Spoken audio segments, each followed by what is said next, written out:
श्री परमात्मने नमः। मित्रों, आज का प्रश्न है, ईश्वर कहाँ है, कैसे मिलेंगे। मित्रों, ईश्वर से संबंधित किसी भी विषय को 5 मिनट में नहीं समझा जा सकता। फिर भी मैं कोशिश करूँगा संक्षेप में इसको समझने की। जहाँ तक प्रश्न है कि ईश्वर कहाँ है, तो मित्रों, ईश्वर को हम 5 तत्वों में भी नहीं देख सकते। जैसे पृथ्वी, जल, अग्नि, वायु, आकाश में ईश्वर को नहीं देख सकते।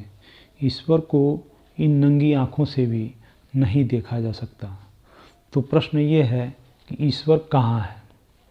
तो भाई इसका सीधा सा उत्तर है, ईश्वर स्थान और समय से परे है।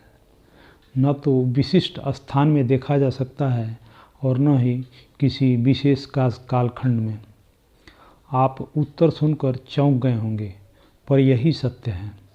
आप समझ रहे होंगे, हम तो मंदिर, मस्जिद, चर्च, गुरुद्वारे, मूर्ति, नदी, गाय, पीपल, बट वृक्ष आदि में ईश्वर को खोजते हैं। यह उत्तर तो सारे आस्था और विश्वास को डगमगा देगा। बिल्कुल यही सत्य है। एक साधक भक्ति मार्ग, ज्ञान मार्ग, कर्म मार्ग या जिस भी विधि से ईश्वर तक पहुँचने के लिए साधना करता है, जब तक वह स्थान और समय की सीमा का अतिक्रमण नहीं कर जाता, तब तक ईश्वरीय सत्ता में प्रवेश नहीं मिल पाता है। अब आप कहेंगे, यह कैसे संभव है। तो मित्रों, यह असंभव तो नहीं है, परंतु बिना अभ्यास और वैराग्य के संभव भी नहीं है। साधक जब ध्यान के उच्चतम शिखर पर पहुंचता है, तो वह कहाँ बैठा है, क्या कर रहा है, इसका आभास नहीं होता और वह स्थान की सीमा का अतिक्रमण कर जाता है। अब बारी समय की। समय का मतलब है गतिशीलता।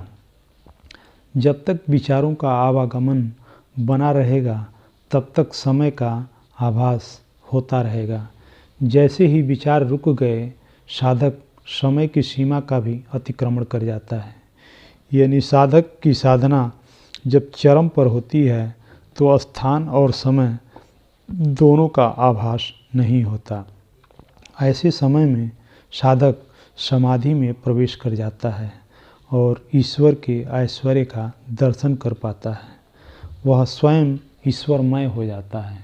इसीलिए कहा गया है, ईश्वर का निवास सभी जीवों के हृदय में है, अंतःकरण में है, जिसे आत्मा कहा गया।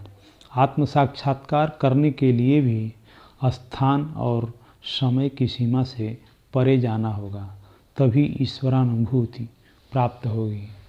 हरि ओम तत्सत।